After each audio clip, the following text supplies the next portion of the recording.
Shalom, saudara-saudariku yang dikasihi oleh Tuhan Yesus. Malam hari ini kita akan belajar firman Tuhan yang terdapat di Yehezkiel 22 ayat yang ke-30. Berbunyi demikian, Bapak Ibu, "Aku mencari di tengah-tengah mereka seorang yang hendak mendirikan tembok atau yang mempertahankan negeri itu di hadapanku, supaya jangan kumusnahkan, tetapi aku tidak menemuinya." Sebelum kita akan membahas lebih lanjut firman Tuhan ini, Bapak Ibu, mari kita buka hati kita supaya kita mengerti kebenaran firman ini, dan biar firman ini boleh merema dalam kehidupan kita, sehingga kita boleh memahaminya dan kita melakukan sesuai yang Tuhan mau dalam kehidupan kita. Mari kita berdoa, Bapak Ibu. Tuhan Yesus, terima kasih buat malam hari ini. Sebentar kami akan membahas firman-Mu. Berikan kami hati yang haus dan lapar akan Engkau, sehingga kami boleh mengerti kehendak-Mu di dalam kehidupan kami melalui firman ini, dan kami boleh melakukan setiap apa yang Engkau ingin kami lakukan dalam kehidupan kami.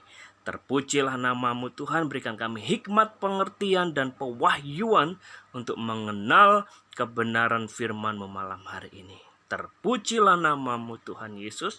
Dalam nama Yesus kami berdoa dan mengucap syukur. Haleluya. Amin. Baik Bapak Ibu yang dikasihi Tuhan. Jadi pembacaan firman Tuhan malam hari ini tentang menjadi seorang yang bernama perantara, atau seseorang yang mendirikan tembok, ya, menjadi seorang perantara bagi Tuhan.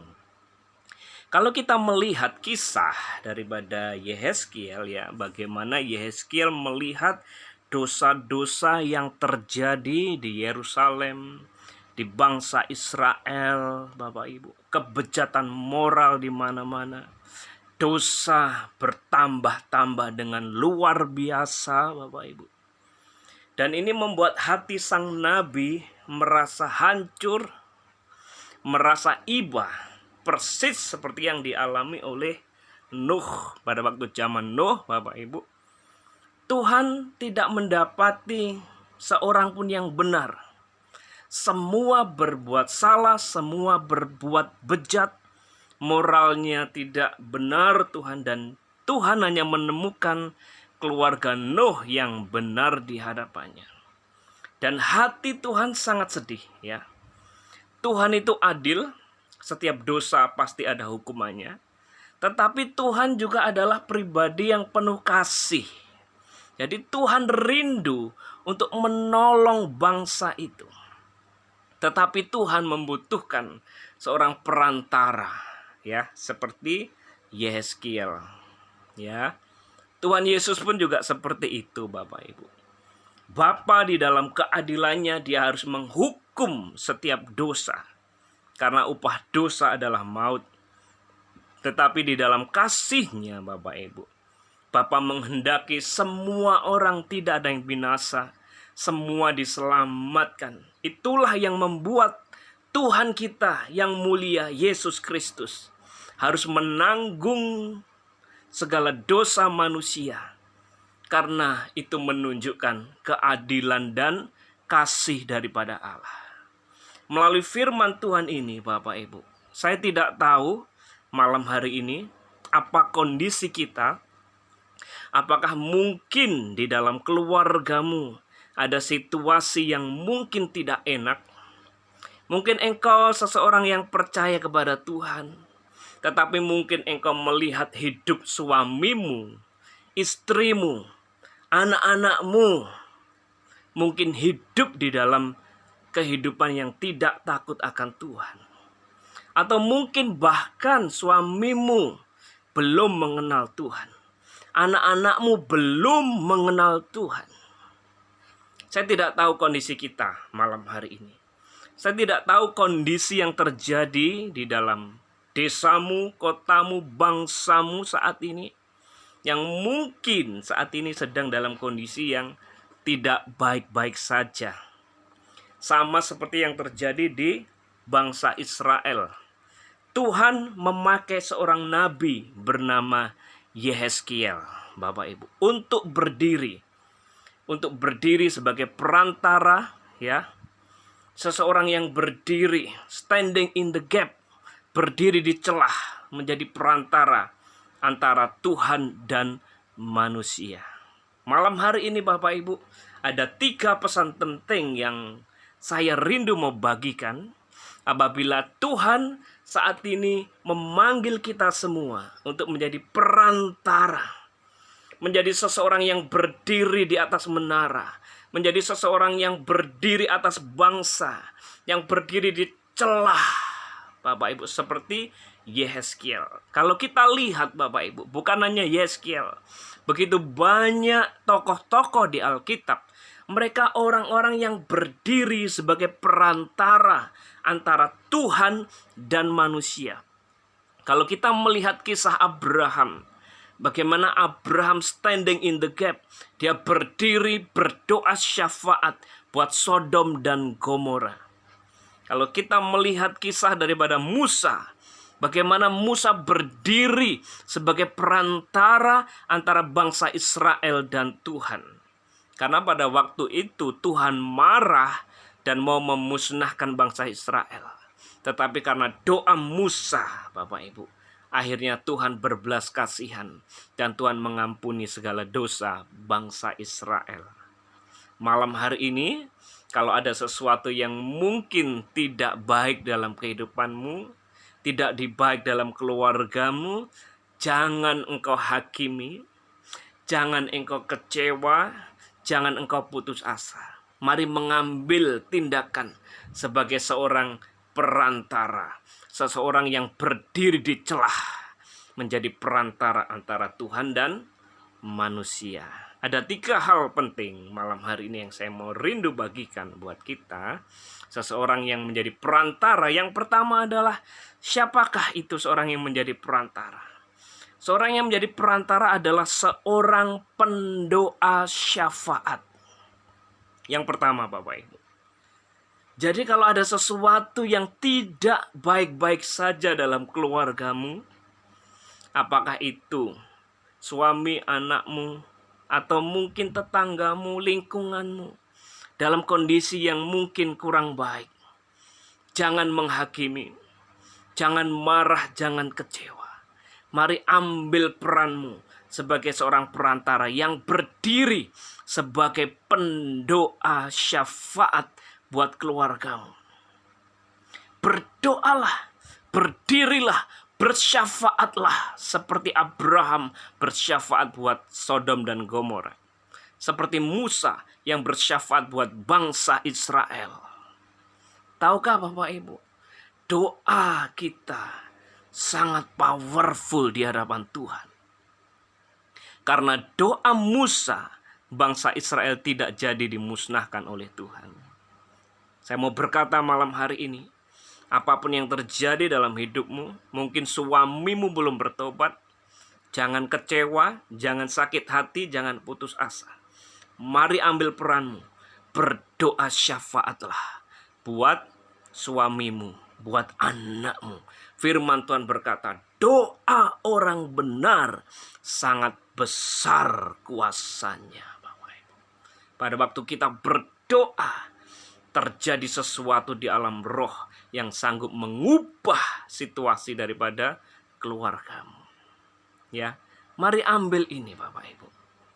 Ya, mungkin saja bukan hanya keluarga, mungkin gerejamu. Ya, gerejamu mungkin banyak kelemahan sini sana, banyak kekurangan sana dan sini. Karena tidak ada gereja yang sempurna, tidak ada pemimpin yang sempurna, Bapak Ibu. Tapi ambil peranmu malam hari ini menjadi seorang perantara, standing in the gap. Berdoalah buat pemimpinmu, berdoalah buat gerejamu, bersyafaatlah, standing in the gap. Seperti Musa, Yehezkiel, Abraham, berdoa supaya Tuhan lebih lagi memulihkan gerejanya di akhir zaman ini. Bisa saja bangsa kita Bangsa kita mungkin saat ini sedang mengalami sesuatu yang mungkin tidak ideal. Jangan hakimi. Jangan demo yang anarkis, Bapak Ibu. Tapi mari kita standing in the gap, berdoa, minta belas kasihan Tuhan turun atas bangsa kita, Indonesia yang kita kasihi. Ini yang pertama, Bapak Ibu. Sebagai seorang yang berdiri sebagai seorang perantara, seseorang yang hendak mendirikan tembok, mari kita menjadi sebagai seorang pendoa syafaat. Ya. Hal kedua malam hari ini adalah selain kita sebagai seorang pendoa syafaat, Bapak Ibu, mari kita juga menjadi seorang yang menyuarakan suara kebenaran. Di tengah-tengah bangsa, di tengah-tengah keluarga, di tengah-tengah lingkungan yang mungkin jauh dari Tuhan, yang penuh dengan kebobrokan, Bapak Ibu. Kita tidak bisa tinggal saja melihat situasi keluarga kita mungkin tidak takut Tuhan. Atau di gereja kita mungkin ada orang-orang yang hidupnya tidak takut Tuhan, masih dosa di sana di sini. Kita tidak bisa berdiam diri saja, Bapak Ibu. Karena firman Tuhan berkata, tegurlah orang yang melakukan kesalahan. Tentu menegurnya dengan kasih, Bapak Ibu. Karena kalau kita berdiam diri saja, sama saja kita dengan dosa itu kompromi. Ya. Kita kompromi dengan dosa. Setiap kesalahan harus kita tegur. Harus kita suarakan suara kebenaran bagi orang-orang yang mungkin mereka tidak sadar kalau mereka ini bersalah, Bapak Ibu. Coba saja kalau Adam pada waktu itu dia menegur Hawa pada waktu dia berbuat dosa, manusia tidak akan jatuh dalam dosa. Tetapi Adam tidak menegurnya, justru ikut-ikutan berbuat dosa. Bapak Ibu yang dikasihi Tuhan. Yang kedua yang perlu kita lakukan sebagai seorang perantara adalah kita menyuarakan suara kebenaran. Menyuarakan suara kenabian buat kota kita, bangsa kita, keluarga kita, gereja kita. Kita harus berdiri di atas kebenaran tanpa kompromi dengan dunia ini. Gereja harus berdiri di atas kebenaran tanpa kompromi dengan hal-hal yang duniawi. Amin, Bapak Ibu. Jadi kita harus menyuarakan suara kebenaran. Kalau mungkin pemimpinmu ada yang melakukan sesuatu yang tidak sesuai dengan firman, mari bicara baik-baik, datangi empat mata. Tegur dengan kasih. Ya. Jangan membicarakannya di belakang. Ya. Hadapi, tegur empat mata. Itu yang dilakukan Yonatan terhadap Daud. Nabi Nathan terhadap Daud, Bapak Ibu. Pada waktu Daud berbuat dosa, Nabi Nathan menegurnya dengan kasih. Itu yang perlu kita lakukan, Bapak Ibu. Yang kedua adalah menyuarakan suara kebenaran dan menjadi suara kenabian bagi bangsa kita, rumah tangga kita. Kalau ada anakmu yang berbuat dosa, tegurlah dengan kasih. Karena teguran itu adalah wujud nyata kasih kita kepada orang-orang yang kita kasihi. Kalau kita mengasihi seseorang pada waktu mereka berbuat yang salah, kita harus menegurnya. Amin, Bapak Ibu. Yang ketiga, menjadi seorang perantara adalah menjadi penjaga rohani, pelindung rohani, yang akan membimbing orang tersebut supaya ada di jalan yang benar. Tugas kita sebagai seorang perantara adalah kita menjagai, kita melindungi keluarga kita, bangsa kita, gereja kita. Kita jagai. Seperti Tuhan mengangkat Yeskiel menjadi penjaga Israel. Bapak, Ibu, Saudariku dikasihi Tuhan.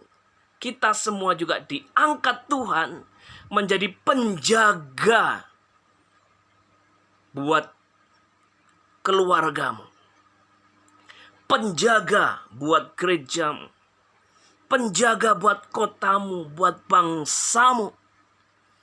Sehingga iblis atau musuh tidak memporak-porandakan keluargamu, gerejamu, kota, dan bangsamu. Tuhan memanggil engkau malam hari ini sebagai penjaga-penjaga, pelindung-pelindung. Dimanapun Tuhan tempatkan kita, mari kita menjadi seseorang yang berdiri di atas menara, menjadi perantara antara Tuhan dan manusia. Jadi kalau ada kebobrokan di dalam keluargamu, gerejamu, kotamu, bangsamu, jangan justru kita memperkeruh suasana. Bapak Ibu, mari ambil peranmu, berdiri sebagai perantara, berdoa syafaat di hadapan Tuhan, suarakan suara kebenaran, suara kenabian, dan menjadilah pelindung buat kota, bangsa, dan di mana Tuhan tempatkan kita. Ini 3 hal yang saya rindu bagikan malam hari ini. Bagaimana kita, seperti ayat yang kita baca tadi, kita boleh menjadi perantara di hadapan Tuhan. Ya, bagaimana kita boleh menjadi seorang pendoa syafaat yang mengasihi bangsa ini, mengasihi gerejamu, mengasihi kotamu. Kita juga menjadi orang-orang yang menyuarakan suara kebenaran, suara kenabian atas dimanapun Tuhan tempatkan engkau. Dan malam hari ini Tuhan juga mau memakai kita menjadi penjaga-penjaga rohani. Jagai keluargamu, jagai kotamu, jagai gerejamu, bangsamu, dengan doa-doamu di hadapan Tuhan. Doa orang yang benar, bila yakin didoakan, sangat besar kuasanya. Tuhan mencari hari-hari ini seseorang yang mau berdiri menjadi perantara antara Tuhan dan manusia. Seperti seorang imam, dia boleh menaruh 12 batu di jubahnya. Itu melambangkan dia sebagai perantara bangsa Israel di hadapan Tuhan. Jadi malam hari ini Bapak Ibu, biar ini boleh menjadi berkat buat kita semua. Terpujilah nama Tuhan. Haleluya. Amin.